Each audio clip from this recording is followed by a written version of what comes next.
Good evening, everybody. Welcome to the Sharon Stoughton League of Women Voters Candidates Debate. We're going to start off with Michael Barrett, who is candidate for re-election for the town moderator, and I'm sorry. I wish I had his hair. Okay, let's try that again. Adam Dawkins. That's what happens when you write it on the other side of a sheet, so I apologize for that. The moderator serves for 1 year, a one-year term. So, Adam, take it away. Thank you very much. Indeed, yes, the moderator is a fixture at these candidates events and candidate nights, and I'm very grateful to the League of Women Voters for this opportunity to speak with you all this evening. Though I am running unopposed, or officially unopposed anyway, I do run every year as town moderator. The town moderator is required by the charter to run on a one-year term, and so I get to be at these every year. So it's always good to see everybody at these. So I am running for my third term as town moderator, and so far I have presided over 2 annual town meetings and 1 special town meeting. Stoughton, of course, has a reputation among town moderators and among other people around the Commonwealth of having a very tough town meeting. And I would say that's very true, that Stoughton's town meeting is a reputation, a very well-deserved reputation for being tough. And I think that's because we have very engaged citizens. Our citizens care. Our citizens want to be involved. Our citizens want to take control of the destiny of their community. And I think it's a good thing that our town meeting is tough for that reason. That sometimes makes our town meeting somewhat tedious and somewhat prolonged because people care. People want very much to have their voices heard, and that's the whole purpose of town meeting. And I have promised to create a process, and I think we have created a process, or we've continued a process of making sure that we facilitate a meeting in which people are able to make their voices heard and to do so in a way that is organized, fair, and is fair to every side of an argument or of a debate. We do very, very important work at town meeting. Town meeting is where our tax dollars are spent. Town meeting is the legislative body of the town. And the work that we do reflects the commitment of the town. It commits the vision of the town. It reflects the vision of our leadership. It reflects the vision of our community. And I think it is a very worthy task, not only to be part of town meeting, but certainly a wonderful and a great blessing to me to be the chair or to be the presiding officer of the town meeting. There is, of course, room for improvement in our town meeting. The Rules Committee this year, when we got together, suggested some ways that we might streamline some of our town meeting processes, and with the selectmen's buy-in, I would like to suggest this year, and the Rules Committee have suggested this year, a consent agenda to be inserted into the town meeting this year. So we're looking at possibly inserting 4 routine articles into a consent agenda with Rules Committee at the suggestion of the Rules Committee. And that's something that I would want to talk with the selectmen about to make sure that the selectmen are okay with that, since the legislation belongs to them on these particular articles. But these are routine articles that generally don't take a lot of time at our town meeting, so if we can take them as one package, that might be a good way for us to streamline things. And if that's something that, that is something that other towns are using, and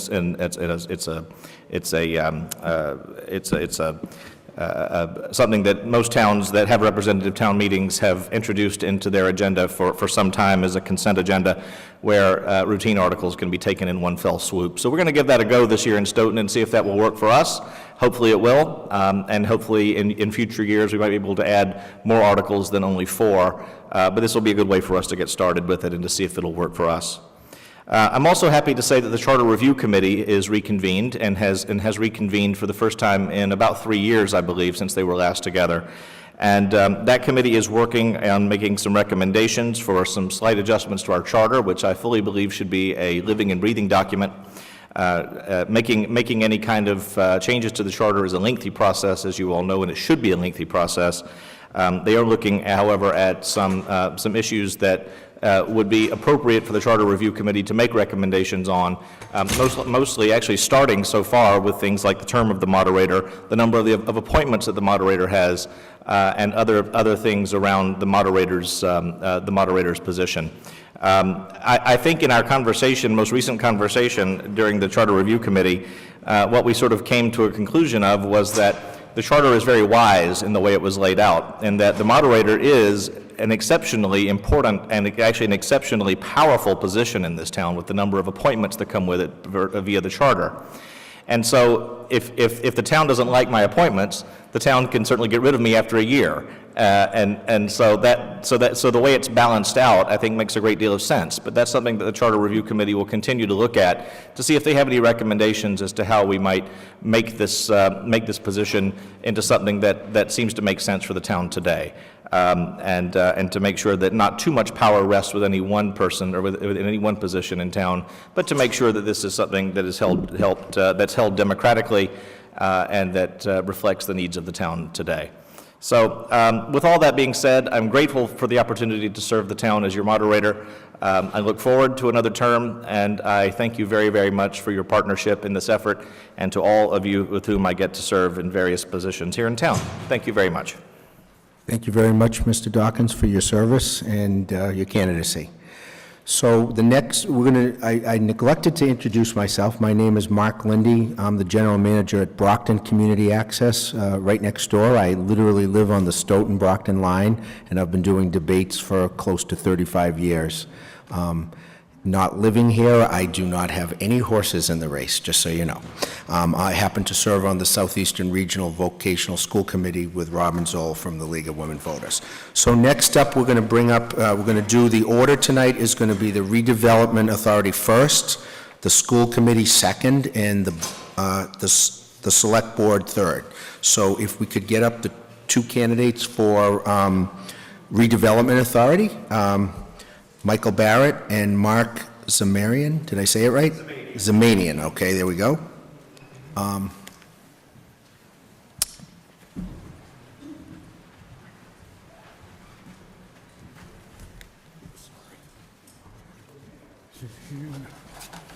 Okay, and the mics are on. And we'll pull Mr. Dawkins. Okay, so what we're going to do is we're going to do an opening and closing statement for each of you. I'll start in reverse chronological order for the opening statement. These usually always go last, so I'm going to start first for your opening statement. If you could do a minute, just Robin is the timekeeper, and she'll have cues over there, like 30 seconds, and, wrap it up if we have to go to that. So, opening statement, please. Thank you, Mark. Good evening. My name is Mark Zamanian, and I'm running for the Stoughton Redevelopment Authority. The SRA has many functions. However, its primary is for renewal of commercial and mixed-use areas in Stoughton. The redevelopment initially and currently oversees the development of the Technology Drive area in North Stoughton.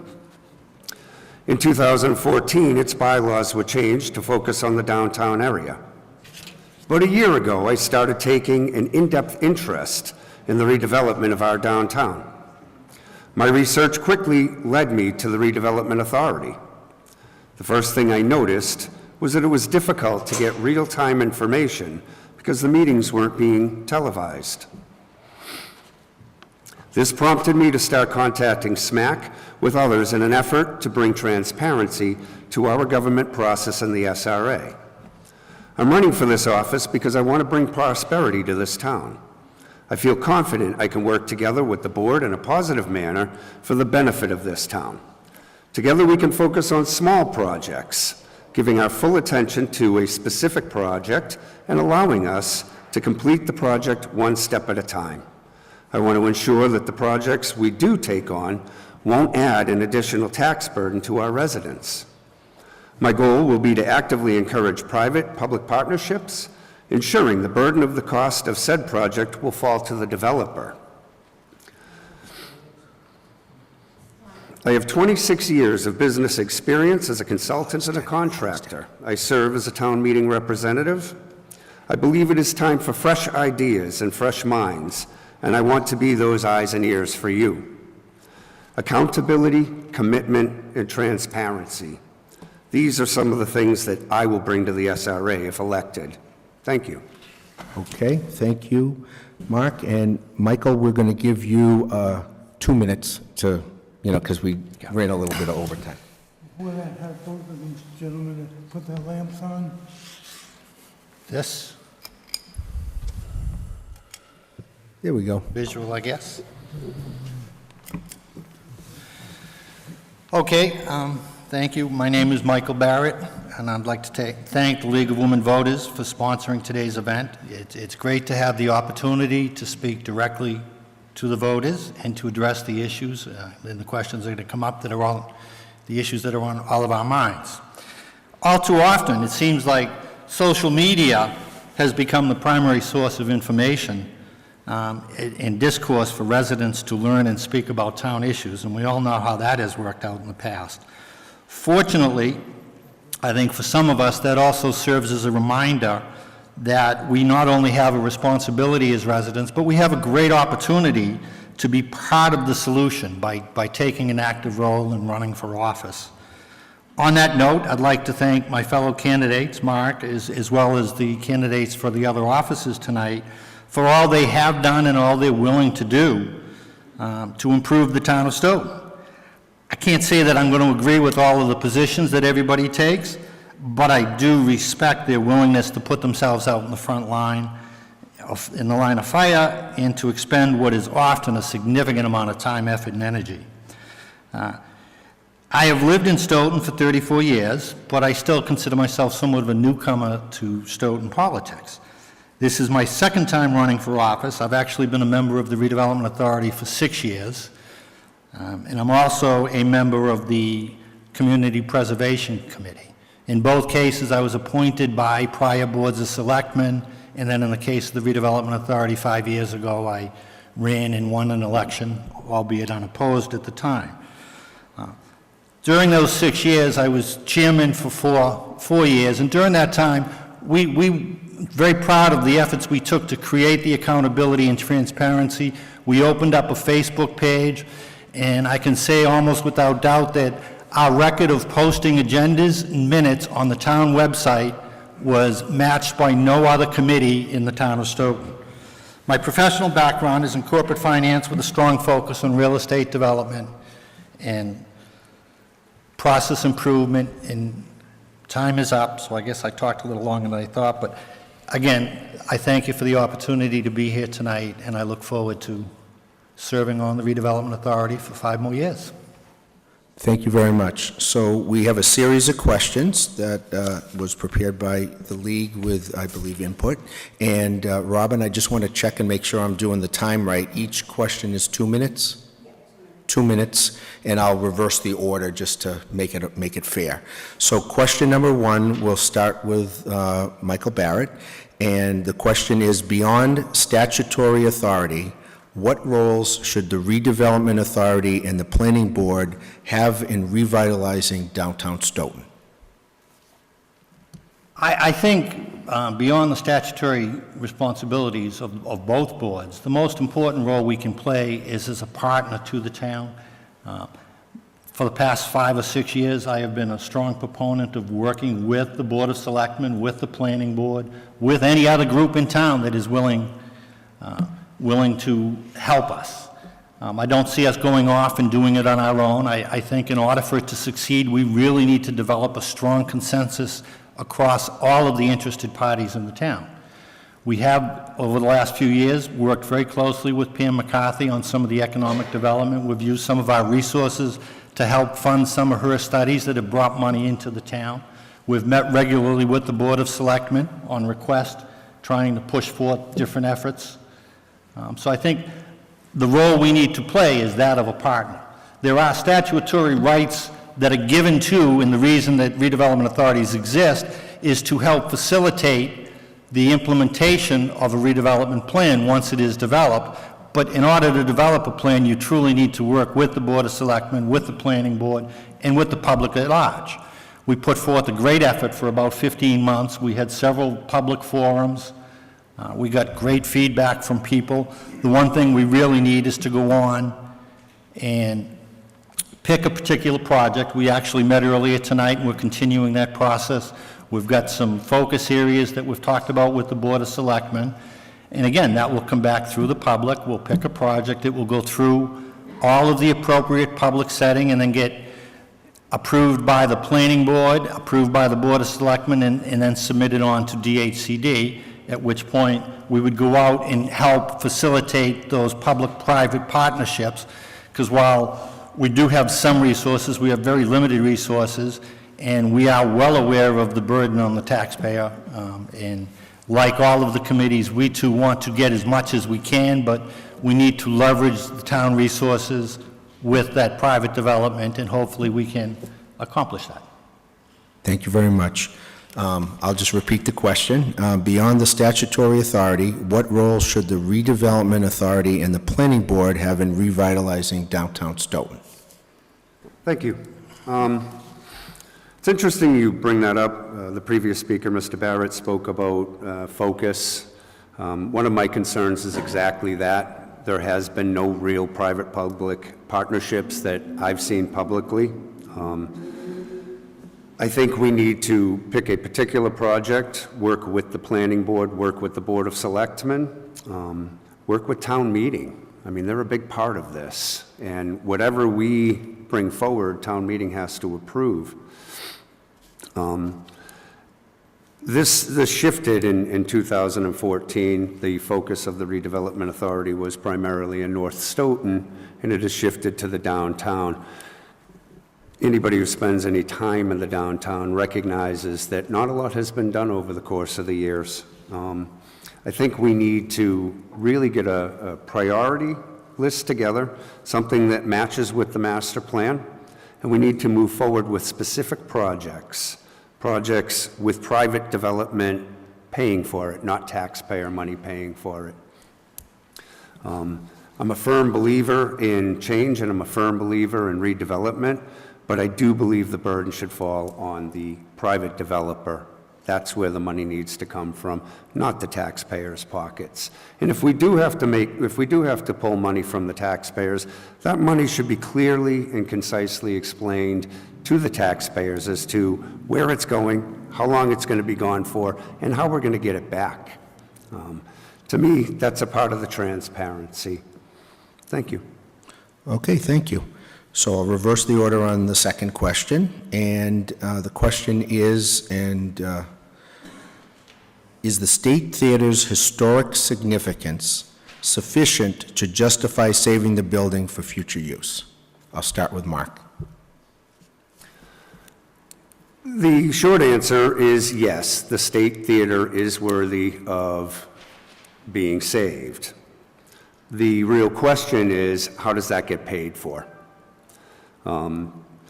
We have a new high school under construction, on budget as far as I know. It's a wonderful thing for Stoughton, and I anticipate it will improve, improve the values of our home, but that's being paid for out of our pocket. The Stoughton taxpayer is heavily burdened right now. They're burdened with valuations beyond their normal tax rates. We've got debt exclusions that we have to pay for. We need to focus our energies on something with a private developer. My biggest concern for the State Theater is well, there's many concerns, but firstly, the developer who owns it doesn't seem to have any interest in restoring the State Theater. I agree with the town. It would be a wonderful thing for us to have in our town center, but maybe there are other ways to bring prosperity to the town. We're a town that focuses largely on music. We have an incredible band at Stoughton High School. We have the oldest, apparently, musical society here in Stoughton, the Stoughton Music Society. There are other ways to do this besides theater, and performing arts encompasses many things. But most importantly, we cannot put this burden on the taxpayers. The burden must be on private development. Somebody brings a plan to the table where there's corporate and private donations that are going to make that happen, I would support that 100%. But to bring this in front of the taxpayers and demand that they pay for a building without any understanding as to how that building's going to prosper is just unfair to our taxpayers. Thank you. Thank you, Mr. Barrett. Is the State Theater's historic significance sufficient to justify saving the building for future use? It's an interesting question, and I tend to agree with my opponent that for a lot of reasons, I think the State Theater is potentially a tremendous value to the town of Stoughton. I think its historical significance is a piece of that. In and of itself, I don't think it is enough to justify. However, I think the potential economic value, if the town can get together and come up with a plan, and a plan that's not overly burdensome to the taxpayers. There is a proposal, has been money put forth or asked for from the Community Preservation Committee, which is a legitimate source of fund. It's another thing that the state put out there that could be used to acquire the building. But before you make that decision, you also have to look at the entire plan of what is going to happen to that building over the next 10 or 20 years. There are numerous examples that we can talk about and have heard from various parties about of successful theater restorations. But if you don't have a good, solid plan that includes significant private money, because the taxpayers, I mean, we have a new high school, we have a new library, we have a lot of other things in the town that need to be done. But I would love to see the Board of Selectmen, the Planning Board, the private groups in the town, the Community Preservation Committee, get together and come up with a solution that works for everybody. Because the economic benefits, if we had a theater downtown, some restaurants downtown, the economic benefit to all of us would be tremendous. The value of housing in this town would go up, as it will with the new high school. So there is payback, but it will probably require some investment, but we need to manage that along with the other parties. Thank you. Thank you.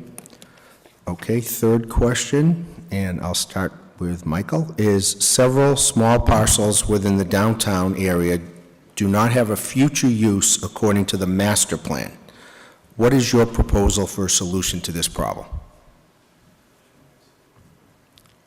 Okay, I'm not clear on which parcels the master plan has identified, but in general, it all fits in with the master plan. It becomes the next stage of the master plan is to put together the redevelopment plan that we began working on and continue to work with those efforts to look at every parcel. The plan we put together and presented to the board a couple of years ago details every parcel in the study area, which goes beyond the scope of this pure downtown, and identifies that property.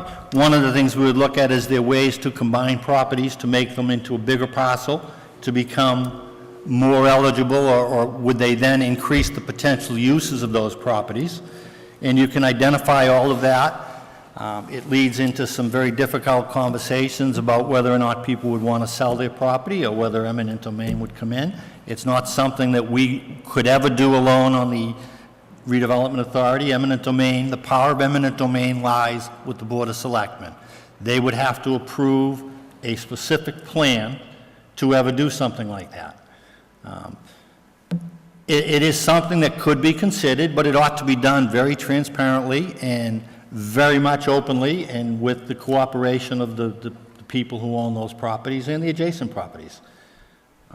But there are potential uses, but again, only if all of the parties come together and work together and develop a consensus and put together a plan under the guise of the Redevelopment Authority would be the perfect way for the town to go ahead and do that. Thank you. Mark, same question.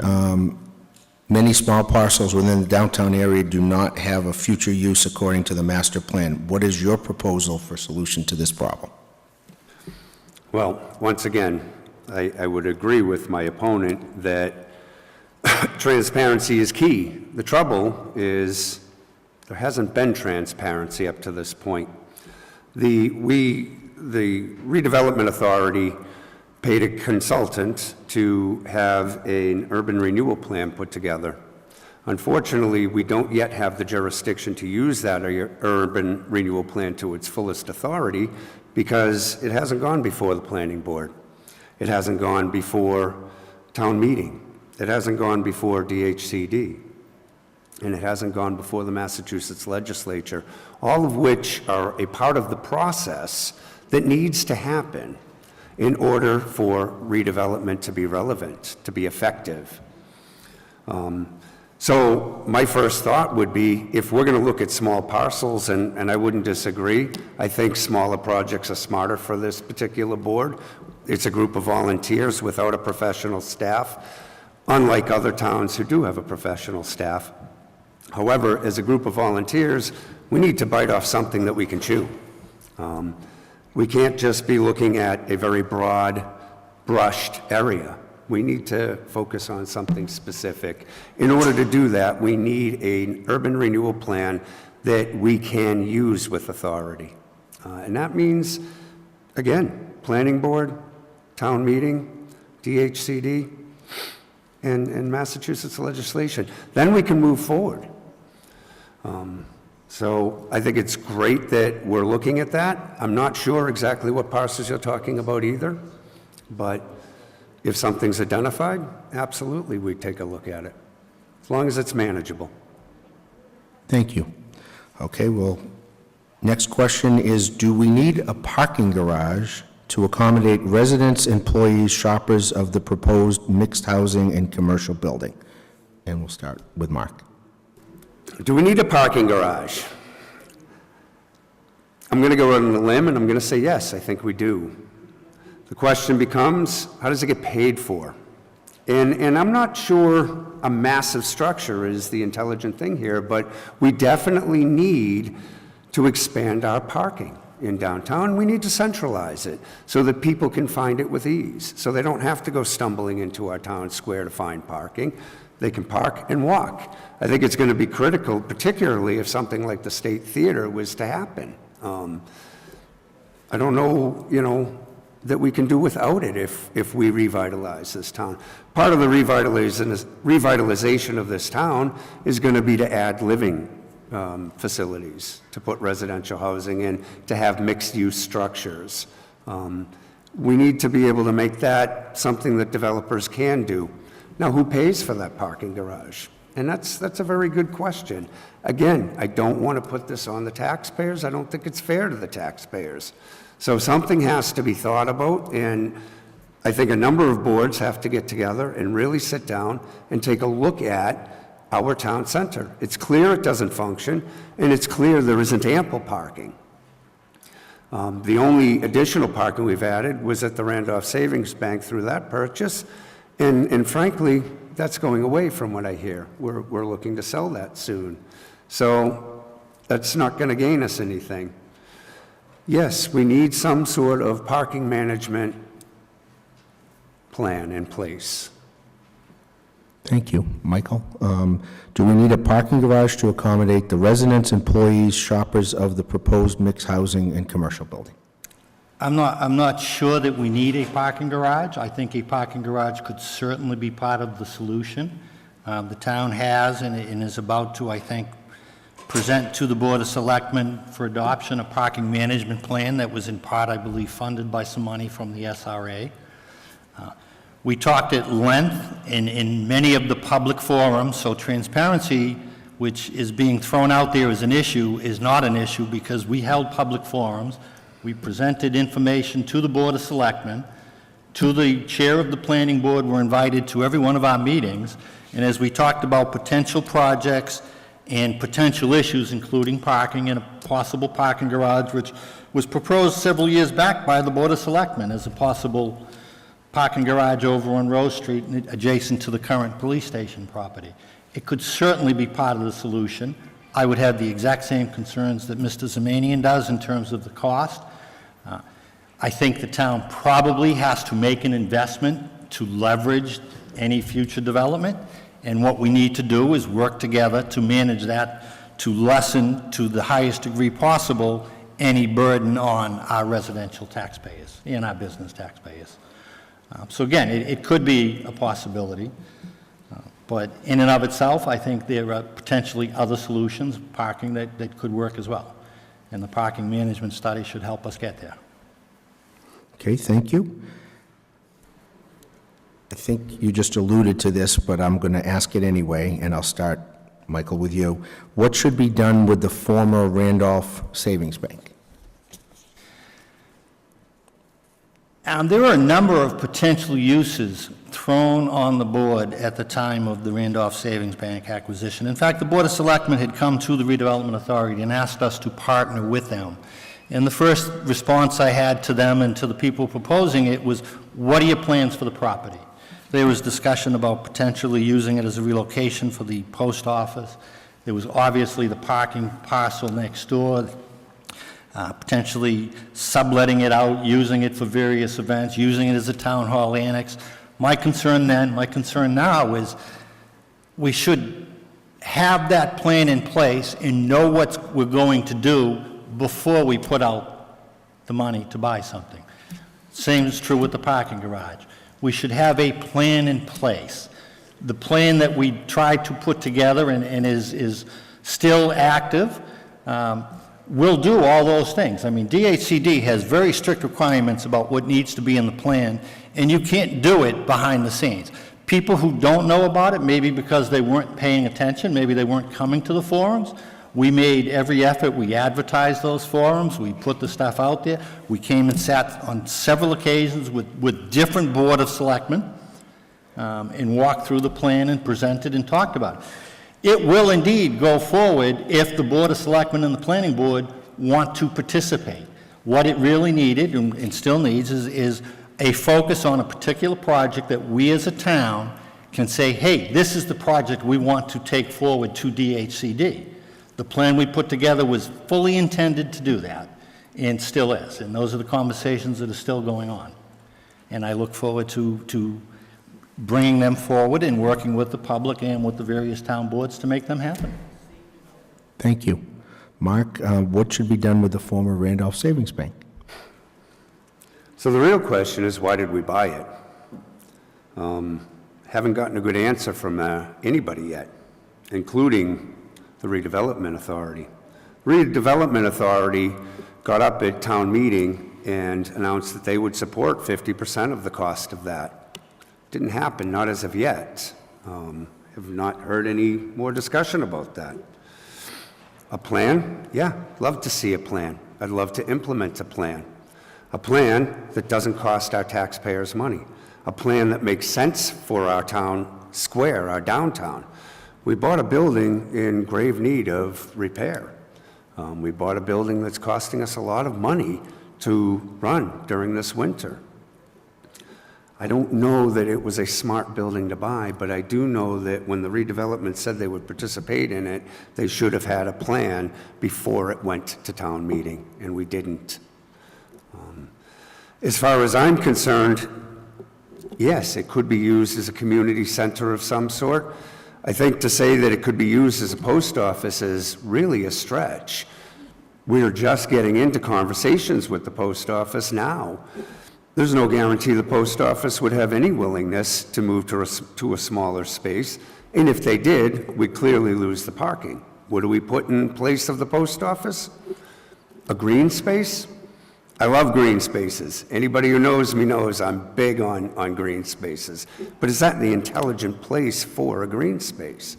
I don't know that it is. I certainly know it will cost us a small fortune, and I'm not sure that's the right thing for Stoughton right now. This is part of what I'm talking about when I talk about focus. There hasn't been a lot of focus. There's lots of things going on. Let's look at the train station. Has that been purchased yet? It's been 5 years, I believe, we've been at that. What's happening with the State Theater? We don't know. What's happening at the post office? We're not sure. There's a lot of things going on, and it creates a lot of confusion. So we own the Randolph Savings Bank. Let's utilize it. Thank you. Okay, last question here is what, and I'll start with Mark, what is your opinion of the relocation of the post office and the repurposing of the land? I know that was in your last thing, but we're going to Again, go into more detail. you know, We have a lot going on in our town center. There's a great many businesses that really aren't doing a tremendous amount to help our town and the revitalization of our downtown area. There's very few restaurants, and the restaurants that are there don't often get visited by our townspeople. It's often a last-minute thing. I'll be the first to admit, I love sushi, but I'll only go to the sushi place, Nagoya, in town when I don't want to drive to Quincy. They make great food. The problem is I don't want to drive into the center. There's no place for me to park that's reasonable. Oftentimes, I really have to fight to get a space there, and then I got to run across a dangerous street to get to the place and then run back. If I don't do that, well, then it's a problem. Taking the post office, I think, is 2, 3, 4 steps down the line. We're not ready for that right now. We've got to figure out whether or not we're going to make an attempt to do anything with the State Theater. We have a Randolph Savings Bank building that clearly needs a focus. Why don't we focus on the things that are in front of us instead of the what-haves? That's my opinion. I'd love green space, don't get me wrong. I'm a big proponent of it, but is that the right place for it? Okay, thank you. Michael? What is your opinion of the relocation of the post office and repurposing of the land? I think, again, the relocation of the post office, which was spelled out as one of the major goals of the master plan, and it serves as a potential site to really do something significant in downtown Stoughton to change and to bring the downtown back to an area. There's a lot of potential uses. I think it's tough having a large parking lot with postal trucks coming in and out during the day. It's not the best use of downtown space, whether it be green space, whether it becomes something else. Really, again, the partnership, the Board of Selectmen, the Planning Board, all of the town boards that need to be involved should get together and decide what that's going to be. I think it's interesting to segue it back. And, when I mentioned that the Randolph Savings Bank was potentially going to be a site for relocation of the post office, that was coming from the Board of Selectmen. Despite what my opponent is trying to imply, the Redevelopment Authority agreed to partner with the board and put together a plan. The board in town meeting chose to go ahead without that plan in place. That was not a vote of the Redevelopment Authority. There was nothing we could do about it. We had a long discussion. Those minutes have been publicly posted on the town's website since probably the week after they were approved, which would have been the meeting after they were discussed, as was the normal course of events for the Redevelopment Authority. Transparency is there. We can try to say it's not, but it's been there and it's been there all along. Again, I think that the question on the post office, it's a really good potential site that if we work together as a town, take the input, some of which we've already gotten through the master plan and through the redevelopment plans that we had, and do something that makes sense for the town, do it right in a way that will not overly burden our taxpayers. So it's an opportunity, and I think it's a good one, but it's something that needs time. There's no doubt. Thank you. So we're at the point where we're going to do the closing statements, and I reversed it the last time, so Michael, you get the first shot for a minute. Okay, again, thank you, Mark. Thank you, League of Women Voters. I appreciate the opportunity to be here. It's an interesting process to have been involved for the last 5 years and hopefully for the next 5 years. Probably the best part of doing this is one of the worst chores we do is a couple months back when we had to go out and collect signatures, because it puts us face to face with a lot of voters, and you learn a lot. It's kind of rough to go up and ask people who are busy, especially before the Christmas season. They're out doing their mail at the post office or whatever, and sometimes they don't really want to be bothered with you. But I'd always come back from a day, even one day standing out there with Mark in the rain, feeling a little bit energized by some of the feedback we collected from the residents. I would love to see, we've always tried to have open meetings on both of the committees that I serve on, the Preservation Committee and the Redevelopment Authority. Quite honestly, we don't get a lot of people coming into the meetings. We welcome people to come to the meetings. We opened up our Facebook page. We posted town events. We tried to get as much input as we could. The public forums were tremendous opportunities to talk. So thank you. Okay, and Mark? Thank you. And I want to thank the Women's League of Voters for having us tonight, my opponent Michael for being here. The State Theater, Randolph Savings Bank, by the way, which wasn't paid for halfways by the redevelopment. I feel that was a deception at town meeting. Post office, train station. Train station was, we offered $350,000. We approved $350,000 back in, I believe it was 2015, to purchase that building. This is 2019, still not purchased. Parking structure. We're throwing darts blindly at a wall. There's no focus. I'm looking to bring accountability, commitment, and transparency to this board. If you elect me, I will work hard to ensure that your interests are represented. I have 26 years of business experience as a consultant and a contractor. I have served this community as town meeting representative. I will not be part of the status quo. Please vote on April 9th and vote for me, Mark Semanian, for redevelopment. Thank you. Gentlemen, I want to thank you both for serving and Thank you, wanting Mark. to serve. It's a very complicated, complex organization, the Redevelopment Authority. It's very important to the future of the town, and the thing I would thank you for is putting your names both on the ballot. And thanks for participating in the forum. Thank you.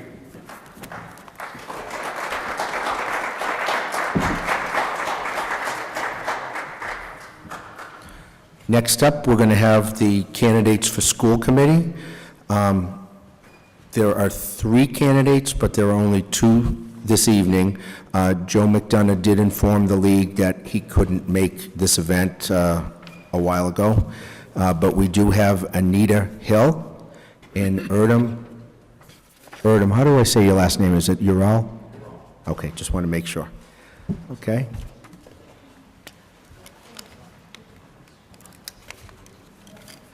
We're gonna move Erdem a little closer if we can, to the middle. Just pick up the name tag so you're not so, okay, if you're good there, we're fine. Okay, so we're gonna start, again, I'll do it in, this time I'll do it in alphabetical order, how's that? So we're gonna start with an opening statement from Anita Hill. Anita. Thank you. Good evening.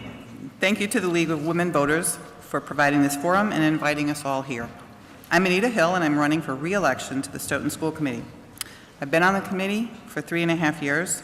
I was appointed to the committee in October of 2015 due to a vacancy, and then I ran for the seat in April of 2016. I have tremendously enjoyed working on the school committee with the other school committee members, and I've learned a lot about our school district. We as a committee have updated all of our school committee policies using the Massachusetts Association of School Committees templates as our guide. These policies are now all online for everyone to be able to reference. I have served on the negotiating committee for the STA Unit A, which is the teachers, and also for the custodians unit. During the last 3 years, I was involved in the hiring of 2 business managers and most recently, a new superintendent of schools. I was also the school committee representative to the North River Collaborative, who provide great special education transportation for our district, and where I was on the hiring committee for their new director, because the previous director had retired. And now currently I am the representative for Pilgrim Area Collaborative, who provides some special education services to the district. And they also just hired a new director, as their director was retiring. I was part of the decision, and I was on the negotiating committee for Pilgrim Area Collaborative with their teachers union as well. I'm hoping to be reelected so that I can continue working and learning with my fellow committee members, working with our newly appointed superintendent, and to continue to keep our district moving forward in the 21st century. Thank you. Thank you, Anita. Erdem, you're up next with your opening statement. Good evening. I too thank the League of Women Voters and Mr. Lindy and Mr. and Mrs. Zoll, you guys who showed up for the meeting here, and also to all the candidates that have participated in this. The school committee has openings for two seats. We have Ms. Hill is incumbent, and Joe McDonough, really nice guy who is also an incumbent. I'm the outsider, but I did have an opportunity and pleasure and the honor of serving on the school committee on and off for 2 terms, and I totally enjoyed it.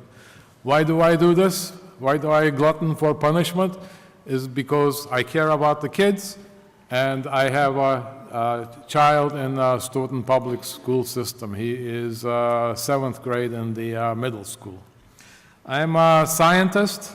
I think that brings a lot to the committee. I'm an educator. Again, that brings a lot to the committee. I teach occasionally as an adjunct professor at the Worcester Polytech. And I'm also an entrepreneur. I have my own business located in Stoughton.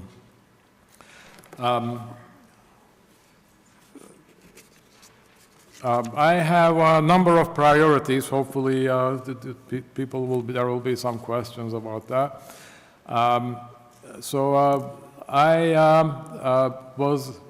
I have received, lately the school committee has been involved in several controversies. So I have been getting phone calls from the parents, again, encouraging me to run. So that's why I'm running. So I think I'll conclude in here. Thank you very much, and I'll go back and forth and change the order for each of the questions. I have 7 of them here. So the first question, and we'll start with Erdem, is what is your opinion of a later start date for the secondary schools, given that research has shown that students at that age perform at a higher level if school starts later? I couldn't, there is a problem with the acoustics here. Or Okay. maybe it's me Okay. being a foreigner. So I'm asking What? opinion of a later start time. I'm asking your opinion for a later start time, Oh, and whether you think that's a good idea or a bad idea. I think it's a great idea because I always have a hard time getting my both kids into bed in time and getting up early in the morning. But then we are also faced with the bus schedules because the bus is one of the most expensive items on the budget, and so we stagger the bus services for the middle school and high school kids. We make them come earlier. So if we could, personally, I went to a boarding school in Turkey, that's where I'm from, and we would wake up and the classes would start 9 o'clock and they would end at 4 o'clock. But when you have the bus schedules and the cost of busing involved, that's a more financial decision. Okay, thank you. Anita, your opinion of a later start time for secondary schools? I'm torn on my decision. On the outset, later start time, and that would be a later start time for the high school students, sounds great. I had high school kids too. They never liked to get out of bed, and they would go a little later, and that would work well, supposedly, for my schedule, because I was a stay-at-home mom. My concern is for those who aren't stay-at-home moms or dads, or there's no guardian at the house, the elementary students would have to start as early as 7:30. That means those little guys, little kindergartners, will be out there at maybe 7 o'clock if they're catching the bus, or mom and dad or somebody has to drop them off between 7 and 7:30. And then they also get out earlier during the day at 2, which is in the middle of the workday if anyone's working. And that includes parents and the teachers who would be instructing the students, the staff. Everybody is then reversed. I'm not saying stay with the status quo. Maybe we can look at it if like Dr. Ural says, there's other places in the world that have been doing school. In Europe, many of the countries do it almost all year long. And I know the teachers and students would probably cringe at that, but just think of the education we could get into them. Have 1 month off for everybody. and then we all start and just go 5 days a week. There's lots of possibilities, there's lots of opportunities, and it all takes a lot of studying and a lot of cooperation with all parties involved. Thank you. Thank you. Next up, and we'll start with you, Anita, is should the February and April breaks be eliminated and a March break substituted? You were reading our minds a couple weeks ago. The issues and challenges that we currently have and always have had in New England is snow days. We have a week in February off, we have a week in April off. Teachers, students, parents, everyone is very used to it and has planned their work schedule and their vacation schedules. They plan it 6 months, I don't know about you guys, but 6 months to a year ahead of time that they're going someplace. The teachers are also parents themselves, so they would have to look at their schedules. If their children are off from school, but they're working, it just throws it all in an upheaval. Colleges do it, but that's because the kids are bigger and they can take care of themselves at home. The elementary and high school students, not so much. We have adjusted our current schedule for the 2021 calendar year, and we have eliminated 2 of the religious holidays that were existing, with no prejudice. Students who feel to take those particular days off for religious practices is not a problem. The teachers will be instructing no tests or exams, and it would be an excused absence. So we're trying to stay within the Labor Day to June 30th school year without having too many snow days that would force us to go very late in June. Everybody would love, not only the seniors, but everybody would love to get out a little bit earlier if possible. So that's my answer. Okay, Ernest? Would you mind reading it again? Sure. Should the February and April breaks be eliminated and a March break be substituted? Okay, thank you. Well, I'm sort of impartial on this. I don't have an opinion one way or another. I like the break in, I'm a cost-cutting guy. I like the February vacation because February is one of the coldest months of the year. So by having a week off during February saves us on fuel costs, heating costs. If you ask my kids, having 1 week off as opposed to 2 weeks off, they'll rebel against me. I think the benefit would be maybe pulling the end of the school back a little bit, to account for the snow days. But before we do that, I would try what we've been trying in Southeastern. In Southeastern, Southeastern Technical, Vocational and Technical School, what they are trying is on snow days, actually the second snow day, they are doing online school. So the first day you may lose electricity, you may lose internet. The second day, hopefully, you have your electricity and your internet back on, and most of the kids, practically everybody has access to internet. Then kids have to get up and sign up for the class, sign on to the class. That way, and the Department of Education allows that to count as a full school day. Thank you.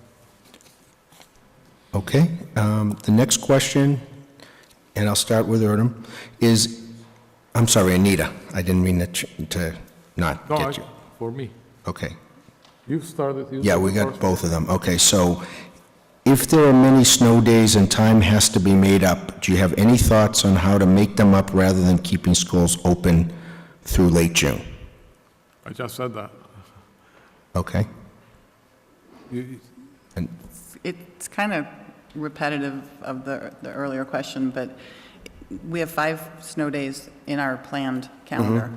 Those are actually negotiated in conjunction with the STA union and other unions, that those are considered to be 5. Beyond the 5, because we have to do 180 days, we Right. need to figure out how to make them up somehow. If and that's one of the reasons we just adjusted the calendars to take 2 religious holidays off the official calendar, but with no prejudice. And again, that goes along the lines of looking at the February and April vacations to combine them into 1 week versus 2 weeks, but that's another discussion. There's always the possibility of Saturday schools. Nobody wants to hear that. And that would also have to be negotiated, but almost every change that anyone wants to do to try and provide for it, we could fit it into that June 30th end. We have to. So once we get past 5 days, we're going to school, basically, at this point. I just wanted to reiterate that if I'm elected, I would certainly work with my fellow school committee members to try out this, look at, first of all, the results from the Southeastern experiment, and look at the other schools, and then maybe start experimenting it here in Stoughton. Thank you. So I think I'm going to touch the third rail at this point. We talked about Saturdays, we talked about different vacations, and I'll start with Anita on this. It's probably a negotiation thing, but I'll ask the question anyway. Should the town consider starting school before Labor Day? I'm sorry? Should the town consider starting school before Labor Day? Well, being then, in my introduction, I explained that I was on the negotiating committee. That is definitely something that would have to be negotiated. Personally, I have no problem with that. There are many school districts that do start anywhere up to a week to 2 weeks before Labor Day, and they get out, therefore, a week to 2 weeks earlier than a normal school year in Stoughton. Again, it would be negotiated. If all parties agree, I have no problem with that. Conversely, in the summer, in August, it's very, very hot, or can be very, very hot, so that's another condition that we would have to look at. Now, our brand-new high school will have air conditioning, so that's not a problem, but the other schools in our buildings don't. I'm open to any discussion, any give and take, and we'll see if you would be willing to see where it would take us. Okay, thank you. Burnham, should the town consider starting school before Labor Day? Again, to me, I don't have a strong opinion one way or another, but usually things happen in August, the vacation plans. I worry that, people will prefer to go to someplace at the end of August, and then you would have low attendance. But maybe we could do a survey of parents or the kids, what they would want to do. So I'm not really opinionated on that subject. Okay, so I'm going to take a question that came from the audience, which is a good question, I might add. And I'll start with Burnham on this one. What priorities, if you're elected, do you plan to work with the new superintendent? I'm really excited about this new superintendent for several reasons. The part that I like best about him is he was strong academically, so that's really great thing for us to have, because if you are good academically in college, then you know the value of hard work. You don't try to grab quick rewards here and there, and you don't act like maybe a Persian rug salesman. The hard work is really important in school, and he seems like a really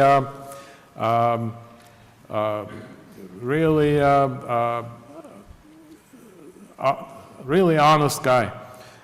So I have first to deal with the issues that face Stoughton.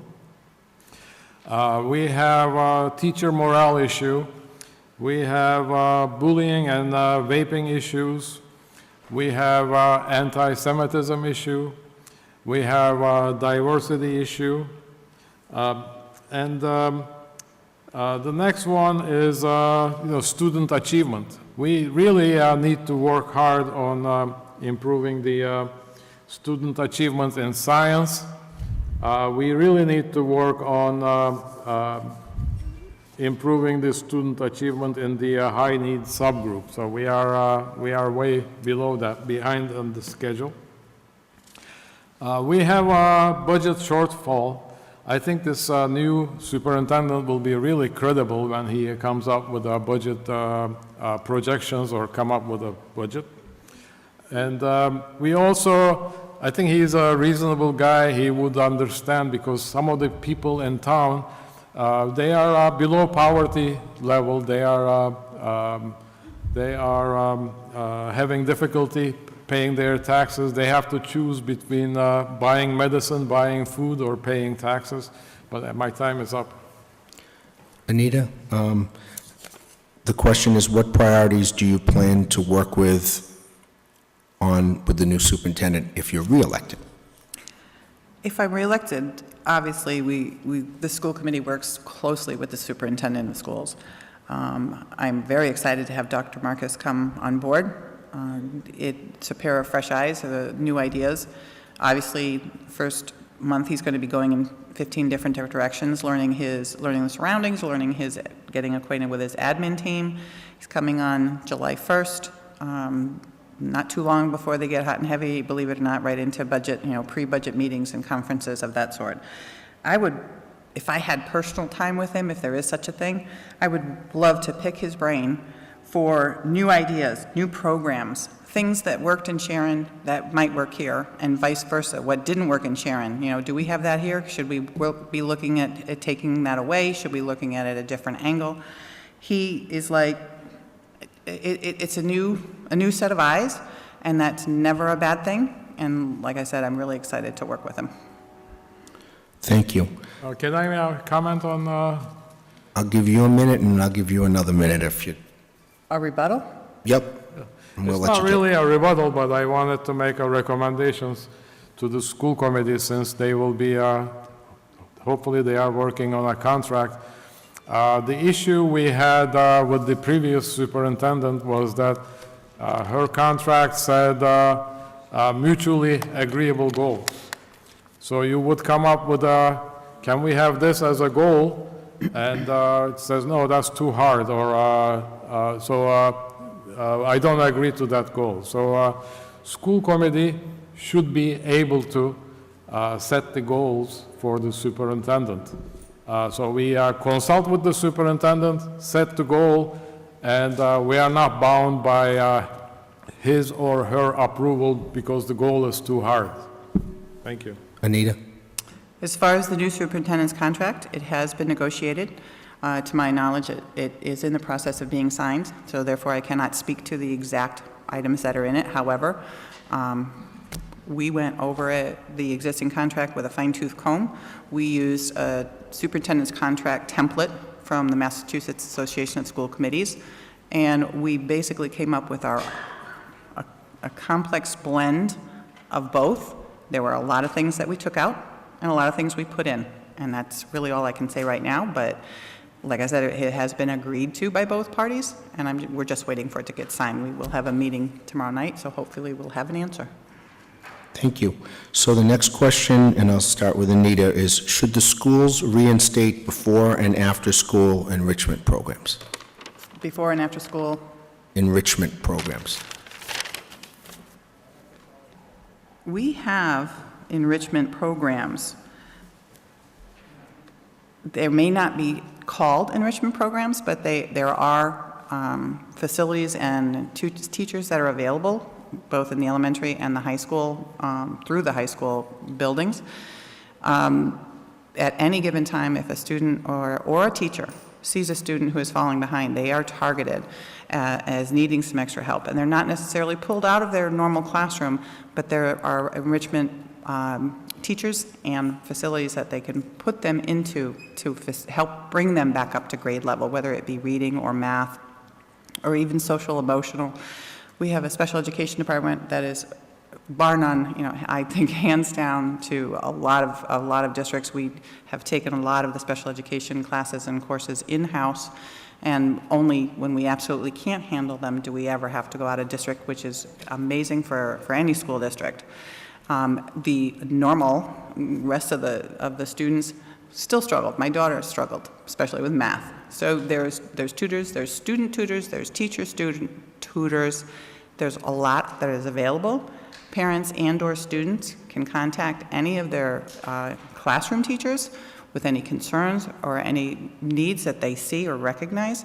It's not a stigma like it used to be way back in my day of going to school where you think you're behind or you're slow or you're that. It's totally different environment. It's built on being proactive rather than reactive, and I think it's a great environment. Thank you. Burnham, should the schools reinstate before and after school enrichment programs? By all means, especially after school. But before school is kind of too early. It may help some parents who go to work early, but for kids, they are barely awake at that time. But after school, there could be, right now we have clubs. Like my son goes to clubs. He has a club almost every day in middle school, and he loves it. But maybe, giving them programs to, like a vocational type of activities. We have a robotics club that do robotics, but maybe we wanna experiment or institute some programs that the kids, because these days high school education doesn't buy you anything. Even the college education, unless you go to something in demand, some discipline and demand, even the college education doesn't really guarantee that you'll have a job. So get them improved, learn to work with their hands, understand because people who pursue vocational disciplines, they are middle class. They make good money. So that's one idea. I mean, arts is also an enrichment program. We have music. So by all means, the answer to your question, after school, yes. Before school, I kind of doubt it. Okay, thank you. This is the one that all school committees don't like to deal with. And I'll start with Erdem. In the event of budget cuts, what programs would you eliminate? Ooh, that's a tough question, because I am always a proponent of increasing the quality of education in Stoughton. Right now, we are about state average on certain things. As I pointed out earlier, we are behind in science education, which is really important these days in the economic environment, and we are behind for high needs subgroup. So the school committee has to gain the confidence of the people in order to do budget cuts, because right now, people don't have much confidence in the school committee's budget, on the budget process. I mean, the latest example is 2018, the total cost of the school expenditures was published in the town report. And then the new budget we have, it's off by $500,000. How can that happen? How can you say at the end of the year, we are certifying this, we spend this much money, and 6 months later you say, no, we actually spent $500,000 more. So in order for the school committee to gain credibility, I think the budget cuts, I watched the meetings, but I never hear the school committee talk about the budget cuts. We have, first the school committee should look at the administration, because I have been involved in school committee since 2018, and the administration has grown double, maybe triple by that time. So are those jobs really needed? Or not? So we are one town. We shouldn't fight with the selectmen. We shouldn't fight with the town manager, and come up with a budget that meets the educational goals of our district. Thank you. Anita, I know it's a tough question. It's my least favorite question as a school committee member as well. Well, budget cuts are always looming, and they're always out there. We're actually going through our budget with a fine-tooth comb right now because Stoughton is in a money crunch. If it was up to me personally, I would cut no programs, but I would go out on a limb probably, and the teachers would probably not be happy with me, and say 1 or 2 teachers would need to go, and we could combine those classrooms so we could keep the same programs. I would not want to eliminate any of the programs we have. I would love to add more programs. I would love to have foreign language in the elementary schools because that's when kids can absorb it like a sponge.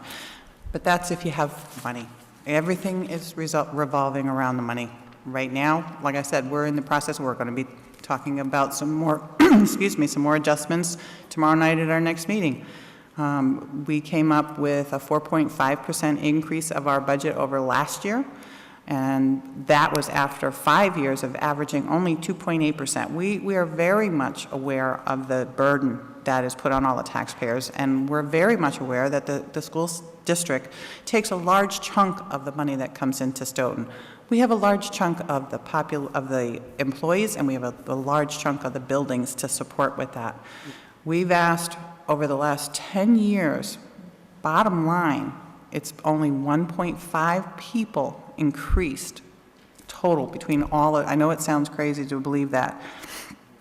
And like I said, an average over the last 5 years was only 2.8%, and this year happens to be 4.7 or 4.5. But we got it down right now to 3.7, and we're going to work further on it. But programs, I would love to hold on to everything we have and rearrange the people if it came to that. Thank you. And last question before closing statements, and we'll start with Anita, is should the middle school have a program in the 8th grade outlining the various paths open at the high school level? Outlining the paths, the different paths at the high school level.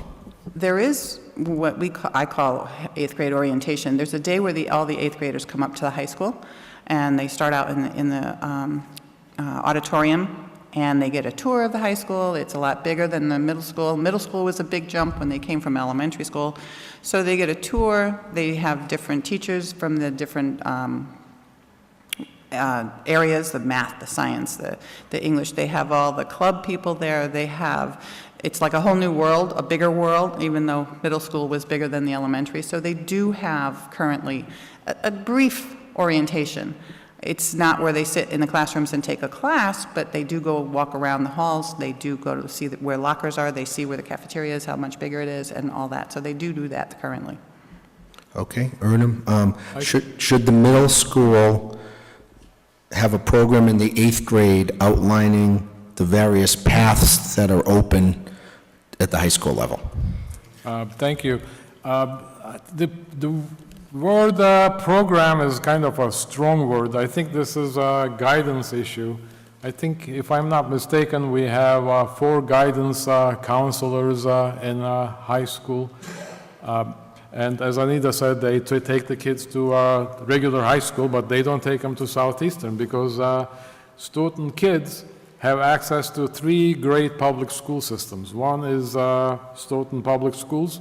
The second one is Southeastern Regional Vocational School, and the third one is Norfolk Aggie. So all those are our schools. All those are Stoughton schools, and so I think it would be helpful to expose the kids to Southeastern. I think Southeastern comes, though, to do interviews sign up for the kids, because that's how my older son goes to Southeastern. And he, on his own, he decided he's going to go there. But I don't know what the questioner means by the program, because we already have guidance, but maybe the 8th grade kids do need to spend more time with the guidance counselor. Maybe with the principal and the assistant principals can make sure that those times are scheduled and explained to the kids. Thank you. So we're at the point for closing statements, and I'm going to reverse it from the earlier. I am going to tell the TV folks that we are going to take a brief break in between these two, just to reset and for personal purposes at this point. So we're going to start with Erdem with his closing statement. Well, I don't have prepared statements because before I came, I called the League of Women Voters and said, are there going to be any closing statements? I was told no, but I will speak. First of all, I am asking for one of your 2 votes. So you get 2 votes.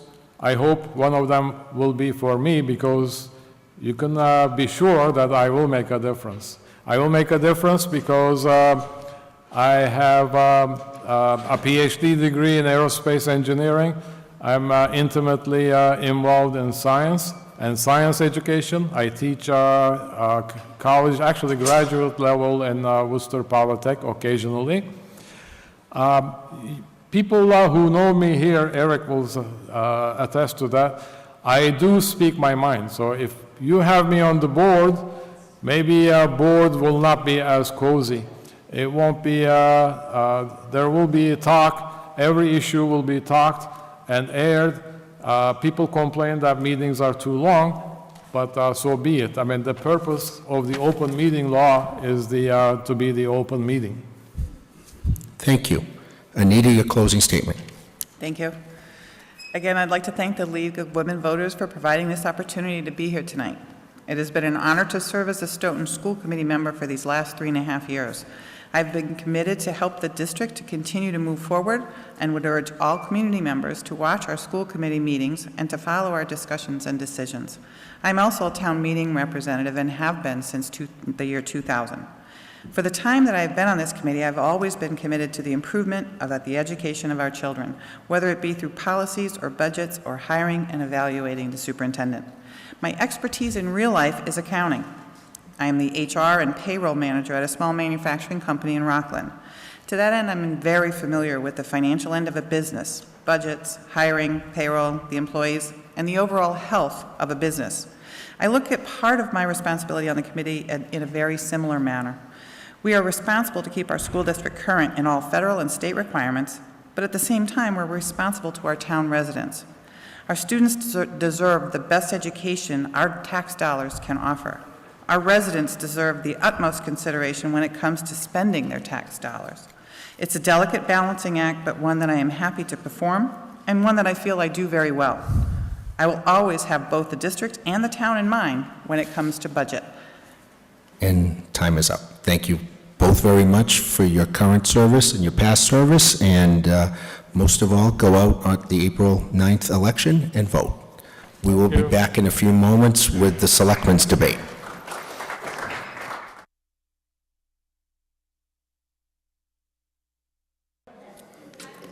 Okay, folks, we're going to reconvene for the 3rd debate. If people could take their seats, please. You need a gavel. And we're back. The 3rd debate of the night is the Board of Selectmen. We have 2 candidates here. We have incumbent Rick Hill, and we have Joe McCrisky, who had served previously on the Board of Selectmen. So we're going to start off with an opening statement, and we'll start with Joe first. Great. Thank you, Mark. Appreciate you being here on behalf of the League of Women Voters, and thank you to the League of Women Voters for being steadfast in their commitment to bringing these forums to the residents of Stoughton. I'm pleased to be running for the Board of Selectmen. I've served many years on the Board of Selectmen, 15 years total. Served 3 years as chairman of the Redevelopment Authority, many years on town meeting, charter, and I've been around. I'm running now because I've seen a board that committed themselves to policy, procedure, process, and they've basically fallen very short of regarding policy, process, and so forth. We have unprecedented spending, which was brought out by the Redevelopment Authority, and I was very pleased to have played a major role as chairman of the Redevelopment Authority to bring the Redevelopment Authority and the town of Stoughton together with the Board of Selectmen when I was chairman. And we did talk then about the private-public partnership. We are the Board of Selectmen, we're the taxpayers of Stoughton. We're not commercial real estate developers. But yet we seem to have a plan, that knows better than what the private sector will call for. The Board of Selectmen has done nothing to reach out to private development. They did not even reach out to the owner of the theater building, only decided to take it by eminent domain. One member of the Board of Selectmen told me that they did talk to the owner of the building, which was not true. The Board of Selectmen sent over 2 town employees to talk on their behalf. You will not get public involvement with development in downtown unless we're not afraid to leave this table and go talk to the developers and the private business owners and take them on as a partner. If we do that, we can do great things with minimal impact on the residents, and that will be my goal. Thank you. Rick, next, your opening statement. Thank you, and thank you to League of Women Voters for hosting this event. I'm running because I'm committed to volunteerism. I'm running because I have the experience, skills, education to make meaningful contributions to the town. My current experience as a selectman, my 9 years as Finance Committee, 5 as Chair, 5 years as the High School Building Committee, 19 years as a town meeting member with a 99% attendance record, 19 years in the Charter Review Committee, most as Chair, have given me the opportunity to learn about our government and how it works. I have a record of success and accomplishment in each of these roles, and I'm looking forward to continue being of service to our community. The priorities of our town are set forth by the community. I understand the burden on our taxpayers, and the current board has set revenue expansion outside of property taxes as priorities, implementing ways to expand our tax base, find new and creative ways to fund needed projects in the town, and find all available property tax assistance for our seniors, veterans, and in some cases the disabled, are our immediate goals. The master plan, specifically the economic development component of the plan, lays this out well. The town voted to commission this plan. Hundreds of residents participated in the visioning sessions, and experts collected the data and formulated the plan. The town meeting then voted overwhelmingly to adopt the plan. As my friend and fellow selectman Steve Cavey always says, it's an honor to serve, and I always look forward to continuing to be of service to the community as a member of the Board of Selectmen. Thank you. Thank you. So we'll start with the first question, and I'll start with you, Rick. Should the town build a new fire station or public service building? And if so, where should it be located and how should it be funded? Is that me? Rick, yes. Okay. So, absolutely a fire station. We have long been in need of replacing the Freeman Street Fire Station. The police station has also got a number of critical issues. We asked the chiefs to get together and formed a group to talk about what the next 10 to 25 years look like in terms of needs, resource planning, et cetera. The conclusion is that potentially a public safety facility would be needed. So the Board of Selectmen began the process of looking to site locations because to do that, there are only very specific parcels of land that are going to support the requirements for another fire station, for example. And it has to be in certain response zones and timing, so it precludes certain sections of town. We went about that process. We're committed to at least getting the land identified so that we could then step back and be a little bit more organized in terms of how we approach the securing of a facility. So at the special town meeting, we had brought forth an article to pursue a purchase of a property, but withdrew it because it just wasn't ready. So we have decided now to step back and to employ the process we used for the high school, to do a feasibility study, which would then identify parcels of land, and do you rebuild, or do you renovate, or do you explore all of your options. And that's where we are at this point. But Freeman Street absolutely needs to be replaced as soon as possible. Pouring good money after bad in it every year is a big issue for us. So, why do we want to spend $1 million a year over the next 5 years, according to the facilities master plan? And that's it. Thank you. Joe, should the town build a new fire station or public safety building? If so, where should it be located and how should it be funded? Thank you, Mark. I believe that the Board of Selectmen at this time is short-sighted. They've focused themselves on a public safety building with an estimated cost of $30 million. There's no piece of property big enough to put that where they're looking now for that size building. And the police chief has said publicly that she would need more people and more space within the next 5 years. Freeman Street can be built. We talk about eminent domain and buy buildings. Freeman Street can fit a brand-new station on the current area where there are some other buildings. It can be built for millions of dollars or less. The fire chief agrees that it could work, and it could be done in stages where you would put up the new building and the old building, renovate it, build it into the new building, and that could be sort of an ambulance wing, which would separate the ambulance response department and the billing services within the department, because we do have quite a bit in that area. The police station, we own the land that's there. We own the parking lot that's to the right. We could add on to that building for millions of dollars less and meet the needs of the police department and saving the taxpayers. And this is what I believe that the Board of Selectmen fails in, is the process. We just went right to a $30 million building instead of discussing what we have available to us now and what would be the difference in the return on investment if we spend millions of dollars more than we could if we live within our budget and we live within the footprint of the land we own now, with the exception of the fire station. It can be built where it stands. We don't need such a big building and go through a long process of finding the suitable piece of land that we would have to buy. We don't even have that now, and the board struggled with that. And that's when they went to town meeting, and town meeting voted the articles down because of their lack of preparedness for town meeting. Okay, Can I have a rebuttal? I'll give you a rebuttal, and I'll give Joe some more time as well. So go ahead. It's fine. So I think at the onset of my comments, I said that we're looking at the fire station and the police station and the potential for a public safety facility. So I'm confused about how that's short-sighted. We did go to town meeting. We did withdraw an article that was purpose for citing some land. But this fire station has been an issue for years and years and years. And they have kicked this down the road forever. This Board of Selectmen was committed to getting this resolved. My opponent has been on 5 different boards of selectmen over the years, 15 years, 20 years, 15 years, serving over 20 years plus. And nothing got done about it. So here we are, trying to get something done. But we're hearing criticisms, but no solutions. So that's one possible solution, just replace the fire station on top and this, expand the police station. Well, there's issues with that. So you've really got to consider all of your alternatives, and that's why we've stepped back and decided to do a feasibility study on the entire project. Thanks. In the interest of equal time. Yeah, thank you. And thank you for pointing out all the experience I have, Rick. But with that, anybody sitting in this room knows that Stoughton will be Stoughton. And this is the problem we have. And I'll quote Margaret Fitzpatrick, for people who remember her, was a longtime town clerk in Stoughton, who the first floor conference room is named for, who said Stoughton always will, and always has and always will shoot holes in our own boat. And we do that.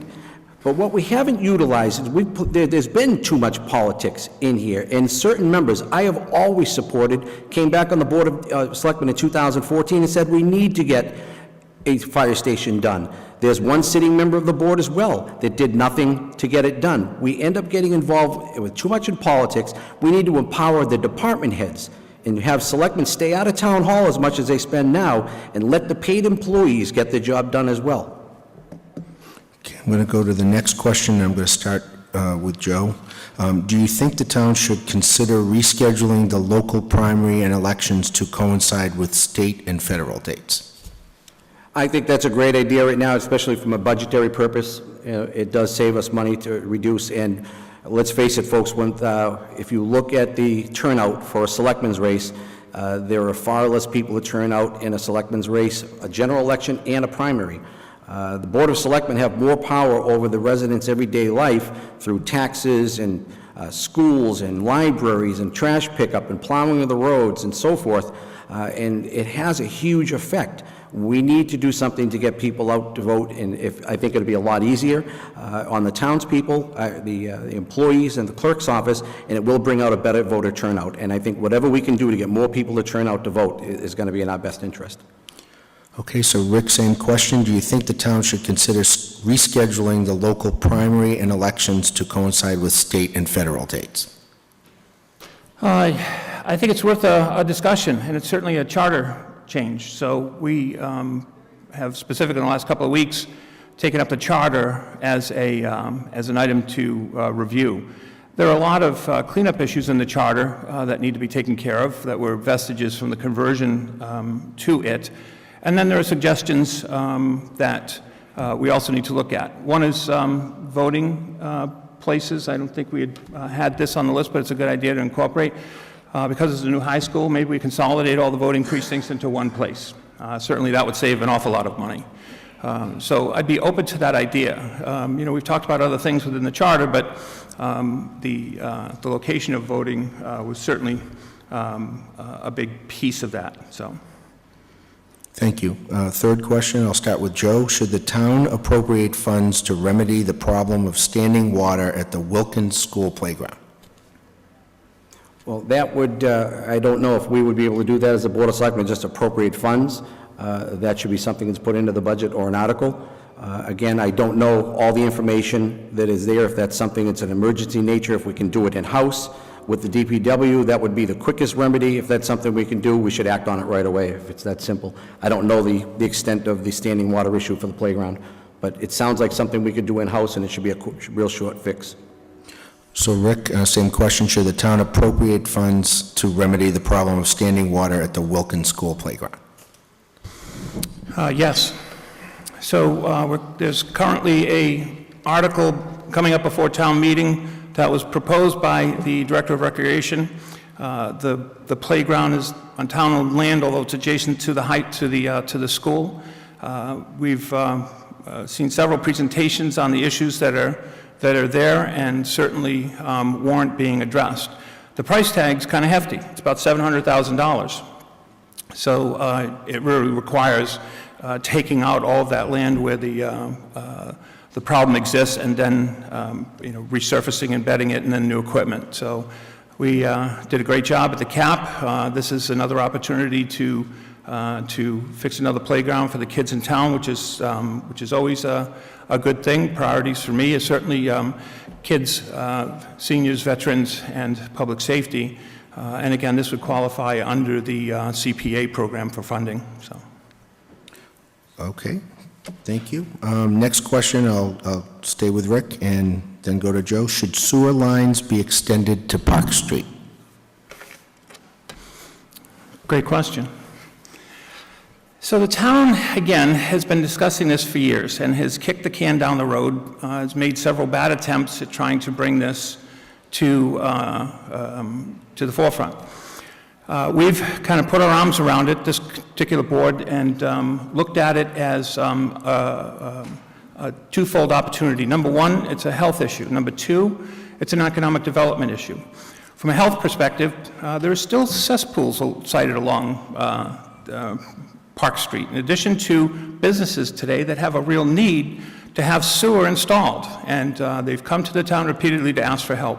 The folks down at Campanelli Park, Industrial Park, came to the town and asked them for help in getting sewer installed down there because they're limited as to what they can do, and businesses don't want to locate there because of that limitation as well.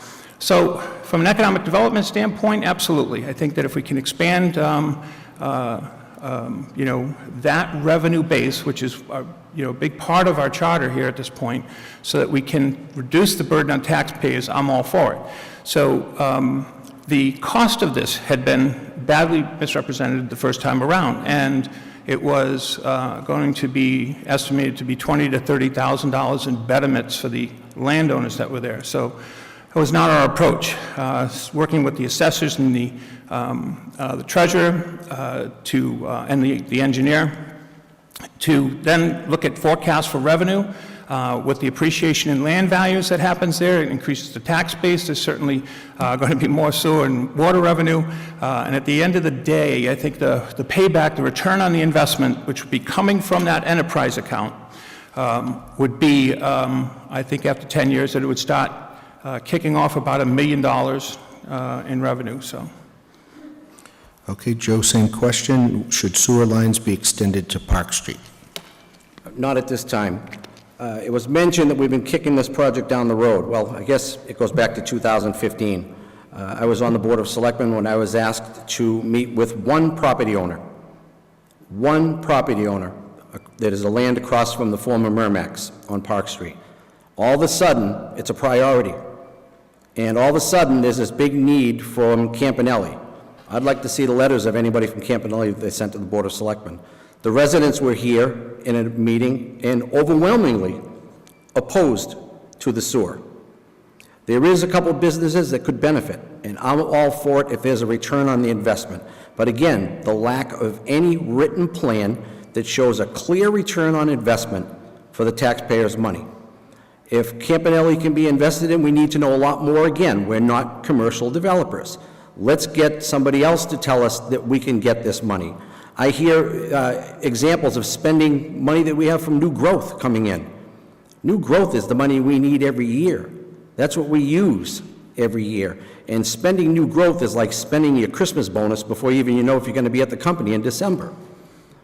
A lot of people don't understand it. Again, another article that failed at town meeting and was sent back because of a lack of planning and a lack of any kind of a process. Now, I'm for moving forward, and I've already had somebody say that I've gone negative. I'm not going negative, I'm just disagreeing with the philosophy of this sitting board. I have a different idea. I believe in the good of the town. And when you talk about commitment to public service, I've put my money where my mouth is, and I've walked tall, and I've had the opportunity to stand by myself, and it's not popular at times, but I've done it in the best interest of all the residents of Stoughton. That's what I'll continue to do.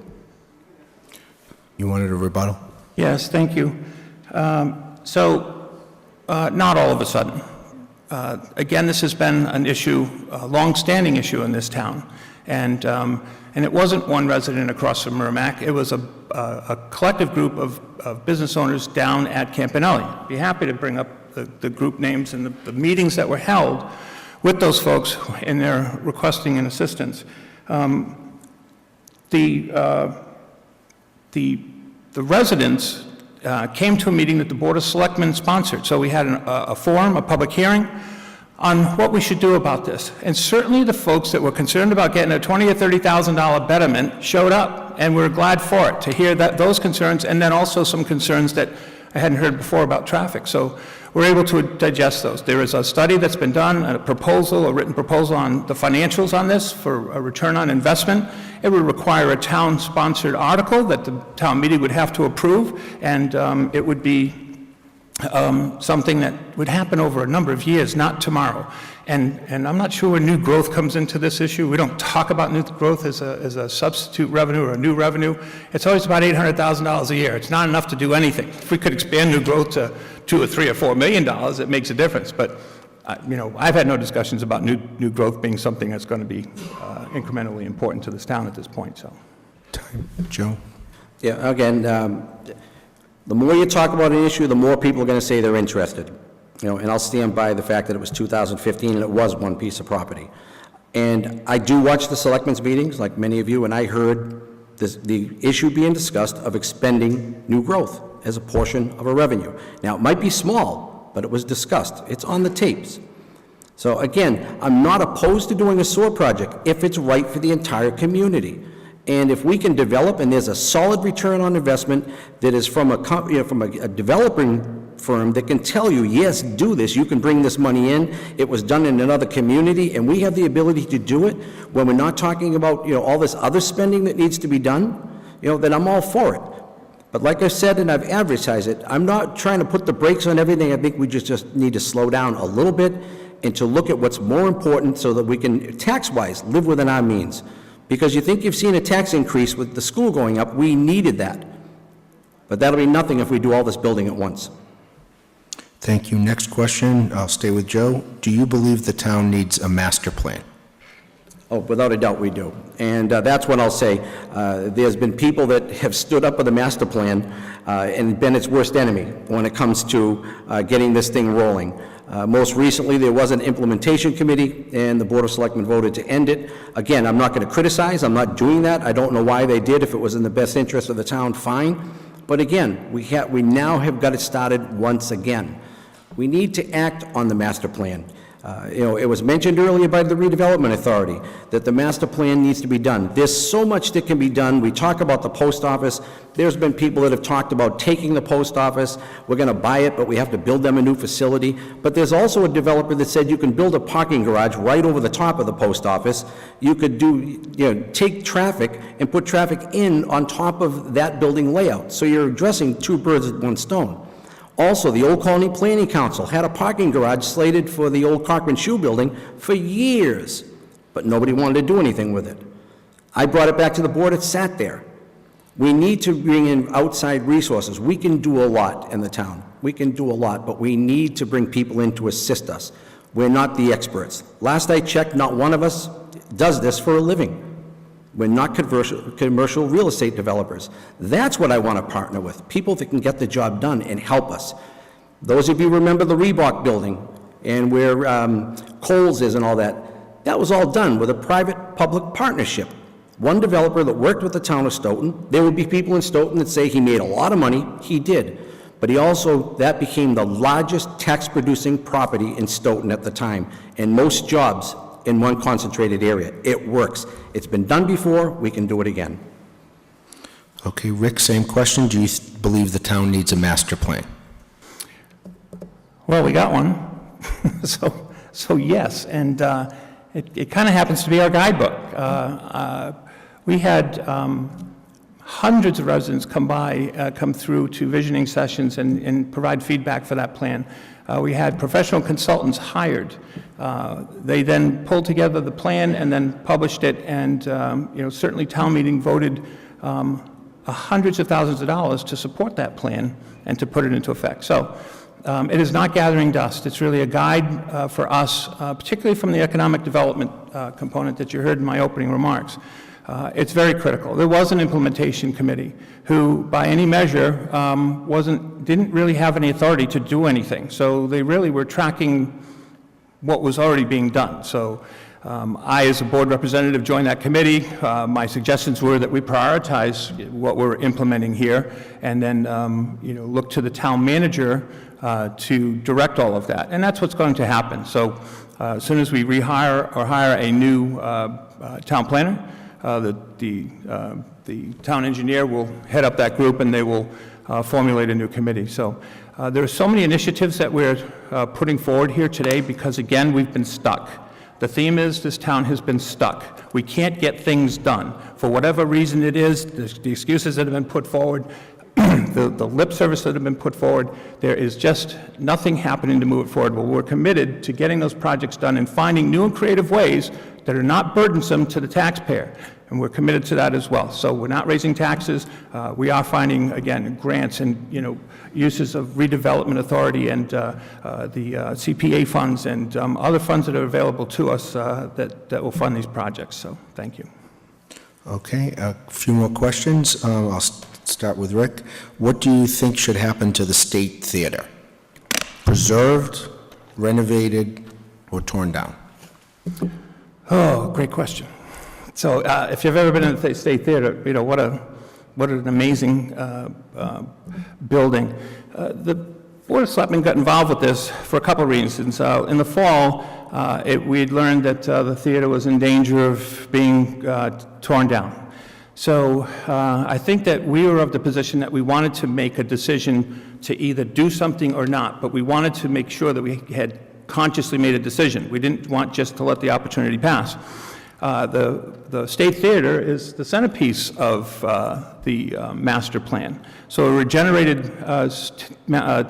theater would attract a bunch of businesses to the town. Now, not the least of which would be, higher-end restaurants, which is terrific. Parking is a concern. We got a grant. We did a parking study of the downtown. It says we got enough parking, but people don't like where the parking is, and they particularly don't like parallel parking on Town Square. So that's something to take a look at. As far as I'm concerned, I get down and look at the MBTA lots, and they're just seas of cars, and I say, Jesus, there's great opportunity to develop commercial development down there. Let's see if there's an opportunity for a garage. But that's not on our plate. We've got so many things that we're working on right now. And but the State Theater is an opportunity. The Board of Selectmen asked the Economic Development Director to reach out to the owners because they had pretty much been non-communicative. And you know, part of that reason was the owner was out of town with issues that was preventing him from coming back. So we had some communication with his children, and we now have an ongoing dialogue, a good, productive dialogue. And if there's an opportunity to acquire it, that's great. I don't want to be in the land business, but if the town has to acquire it through the CPA on the short term, and bring in a consultant who would, you know, put an RFP out for somebody to come in and run it and do the fundraising and to recapitalize that project on their own, that'd be great, and then eventually pay back the town. I'd be 100% for that. And we actually have a large entity in town that has stepped forward to offer their assistance with that program. So hopefully good things to come. Thank you.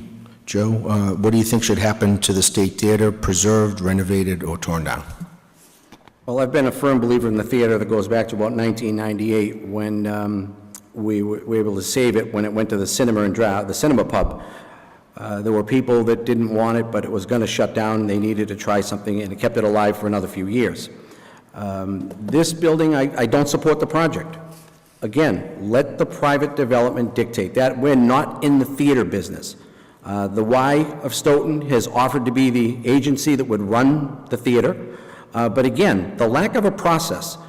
Just recently, in October, there was a presentation made on the theater.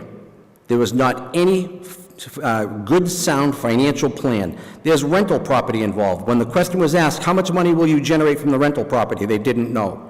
How much will you renovate for tickets? They didn't know. They have no idea how they're going to run it. They're going to buy it for $1.6 million minimum, because that's what it was going, the owner paid for it.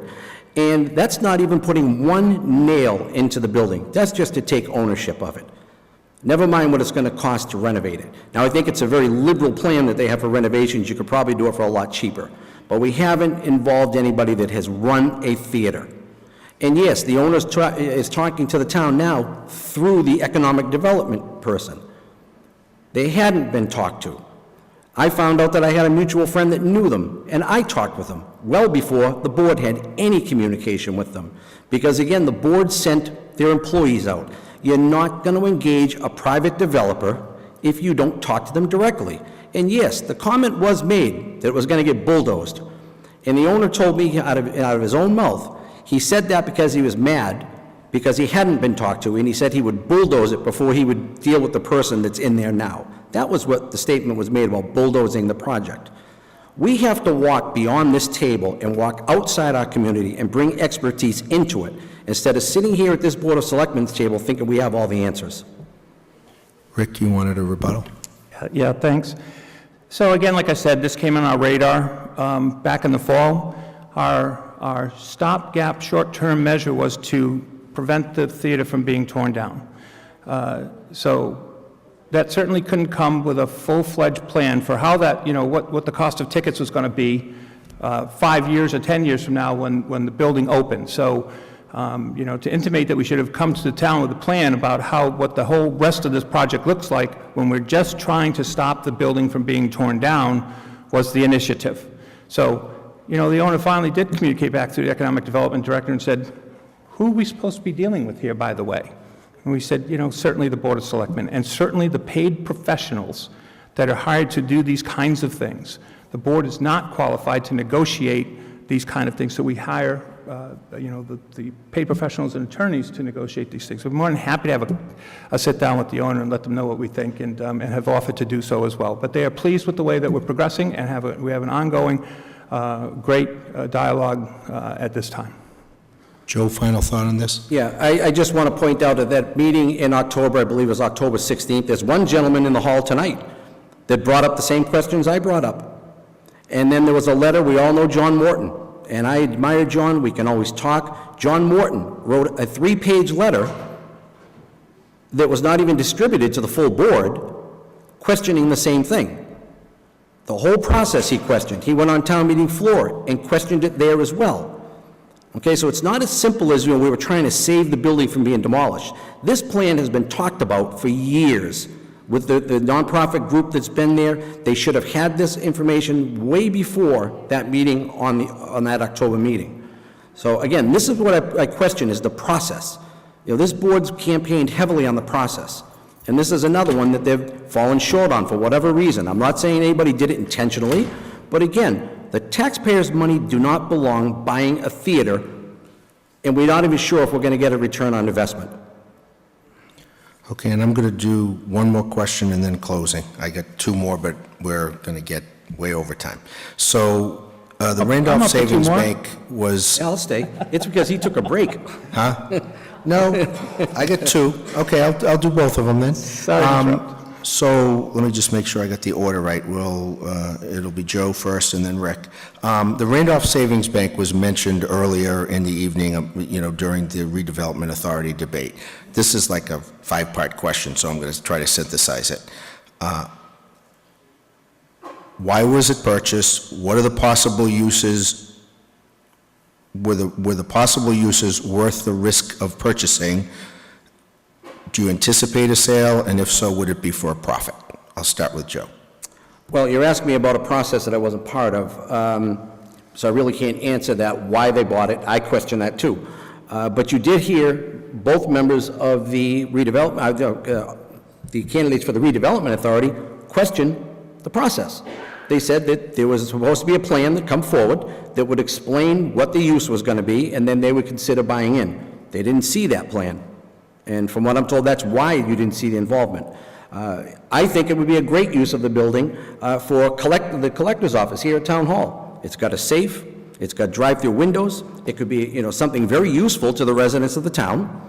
And then in addition, it wouldn't take a lot of parking. We could free up some of the parking there to address some of the needs of downtown as well. But again, I guess the board has already made up their mind, because the chairman stated recently in a meeting that they were going to flip the building after they had a presentation that said, there's a lot that needs to be done to the building. So we may have to spend more money to get the issues fixed, just so we can sell it. Hopefully, it's real estate. Hopefully we make a profit. You never know. You could pick up something for, $100,000 and turn around and put $350,000 in our pocket. I hope we do. But again, to buy something and we didn't know what we wanted to do with it, and now we're going to get rid of it, just doesn't make sense. Rick? Thank you. And again, Joe apparently has better information than I do. We just received a grant from the state to evaluate 4 particular properties in town. The grant is for highest and best use. The bank is one of those facilities. So is the railroad station. So I don't know why we'd sell it before we conducted that study, but the initial presentation to the town meeting was a 25-page PowerPoint presentation for the last annual town meeting, in front of the town meeting, with all the information listed as to why we bought the building, how much it was going to cost, et cetera. The article said, and the motion was for that the town would borrow or appropriate monies to do this. Separately, there was discussion with partnering with the redevelopment authority, not on the process of acquiring the bank. It was on the process of them partnering with the Board of Selectmen in the town to help fund it. And there was a question that came up about legal entities and who could own what, et cetera. So then the question became, well, can it be a grant? And that's where the discussions are left off. So we're still at that point, and hopeful that that's exactly what will happen, which is certainly half the cost of that building. But again, we went through a pretty deliberative process to identify what the needs of the bank were. We talked about the post office, that the retail space in the Randolph Savings Bank would be terrific swing space. The post office is open to discussing that with us. And yeah, I think that we'd probably have to have a different distribution piece to this, because we don't, it's not laid out well for that, and they're fine with having, a separate facility. But the requirement was that we have a retail space on the town center, just off town center, to replace or compensate what they have. Master plan says green space is great. So the streets along the property lines for the post office and down Wyman Street, all of a sudden, if there's this big green park out there with gazebos and bands at night and things of that nature, it attracts businesses to want to relocate there. It attracts people to want to come down there at nights and on weekends and participate. So that's why the people in the town voted for this to happen in the master plan, and that's why we're pursuing it. We have a plan. Just very short. Well, I don't know if I have better information than you, and I know that my memory can be very faulty at times, so maybe Rick's was as well. when the chairman made the statement at a recent meeting held right in the third floor conference room. Maybe you weren't at that meeting, I don't recall, but Chairman O'Regan said, "We're flipping it." And I quote, "We're flipping it." That's where I made the statement that it's up for sale. So I guess if there was a study, the study really didn't mean much, because the chairman made the statement that the building was being flipped. He made that in the presence of the town manager, he made that in the presence of the facilities supervisor that takes care of all of our buildings. He made it in the presence, and it's on TV. So it's factual that the building, by the chairman's words, is being flipped. Now, if something's changed, so be it. I mean, but make it public so we all know. Okay. So as I said, the Economic Development Director was just able to secure a grant for us to evaluate 4 buildings in town for their highest and best use. It hasn't happened yet, but if you've been paying attention to the Board of Selectmen meetings, that was certainly information that was distributed then. If the chairman of the board, who doesn't speak for the board, talked about flipping that particular piece of property, there's been no vote of the board to do that, and that's what it will require. And we'd be happy to take calls from people, the town manager or the Board of Selectmen, to answer questions, but we've gotten none from Mr. McCrisky. So, again, it's just who has the best information, I'm not sure, but it's easier to criticize a project or a bunch of projects or a plan versus having a plan of your own, and I'm not quite hearing that. Okay, I'm going to go to closing statements at this point, and we're going to start with Rick. I got to put the specs on. So in closing, again, I want to thank the League of Women Voters for hosting this forum. The reason I ran for this seat in the first place was because I felt that leadership was needed. To have better disciplined and sound process for planning, the tendency to be reactionary rather than strategic and methodical is why we have a number of issues today to be addressed. We keep kicking the can down the road. We are stuck and can't seem to find our way forward. So many initiatives have been started and stopped over the years. Downtown is an example of this. Some projects or actions are short-term, while others take years to accomplish. The current board members are all good people who are all qualified by experience, skill, and education to be on that board. Being a member of this current board requires many hours of dedication on a weekly basis. It requires constant engagement with many other boards and professionals to accomplish the work. I have a 99% attendance record as a selectman, and as a town meeting representative, and as charter review, and as high school building committees. I'm committed to see this through. We are all committed to the tasks ahead to help us move forward as a town, and I'm asking for your support and a vote on April 9th. Thank you. Thank you. Joe? Thank you, and again, thank you, Mark, to you and to the League of Women Voters for being here year after year and getting this information out to the residents. This is a simple election, folks. If you're happy with the spending that the Board of Selectmen has proposed, you should vote for my opponent. I'm not for that. I'm for communication. I'm for walking beyond the selectmen's table on Tuesday nights and making a difference.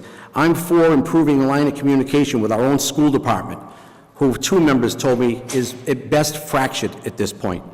And that needs to be. We need to work with our school committee. We need to work with our paid administrators to do the job on behalf of the residents, but knowing how to live within our means. I have brought business to town. Most recently, if anyone knows Morel's Barbecue on 138. When there were people that were trying to take him out, when he started here selling out of his trailer, I worked with him and an agency in Stoughton to give him an additional area to park. Now he's in a building in Stoughton paying taxes and employing people. We need to keep conservative to our financial ways, live within our means, and let's just handle what we can now instead of trying to come up with all these grand plans that we don't have any facts for the spending. Thank you. I appreciate your vote. Gentlemen, thank you both for having served and serving, and the voters will decide, most importantly, on April 9th, and hopefully they'll all get out and vote. Local elections, in my opinion anyway, are more important than national and state elections. So thank you for being willing to serve. And thank you to everybody in the audience and the other candidates for the other 2 debates. On behalf of the League of Women Voters, I'm Mark Lindy, and also thank you to Stoughton Media Access. Good night.